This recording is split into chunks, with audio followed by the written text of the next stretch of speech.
Ekipi vllaznisë në gjimnastik i drejtuar nga kryetrajneri Izmir Kashi dhe kolegët e tij, Shpresa Salja dhe Latif Kashi, vazhdon të dominojë në garat kombëtare, ashtu si edhe vitin e kaluar, edhe këtë vit me kampionatin kombëtar të zhvilluar në Shkodër, që ishte edhe gara e parë e vitit 2025 për Federatën Shqiptare të Gjimnastikës, gjimnastët shkodranë spikatën si më të mirë të aktivitetit. Figurën më të mirë sportive vllaznia bëri në konkurimin me grupmoshat 9 deri në 10 vjeçare dhe 11 deri në 12 vjeçare, ku shpallen kampion si ekip, ndërkohë që konkurimin individual spikaten Maria Zefi, Merili Islami dhe Gresa Dragani, të cilat u shpallen kampione në disiplinat përkatëse. Kampionati i parë i vitit që fillu me marrë këtë vit me rezultate mjaft të mira dhe jam mjaft i kënaqur me ekipin tim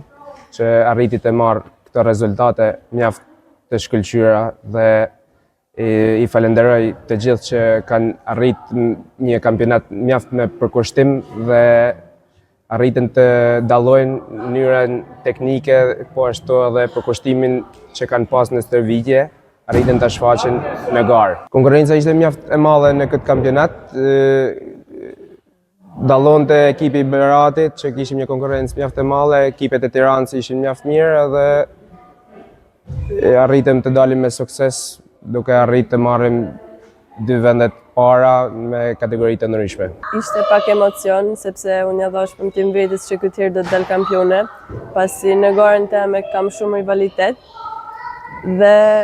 ja dhash premtim edhe familjes, kështu që ishin emocione të shumta. Gjimnastika mu duk si sport më i veçantë, më i bukur, pavarësisht vështirësisë veta që ka, gjimnastika është një sport që don disiplinë, të mëson rregullat e estetikës, edhe është një sport shumë i bukur në vetvete. Pas përfundimit me sukses të kampionatit kombëtar në Shkodër, kombëtarja e Shqipërisë, në përbërje të së cilës janë edhe gjimnastët shkodran, do të konkurrojnë në kampionatin ballkanik që zhvillohet në Kroaci.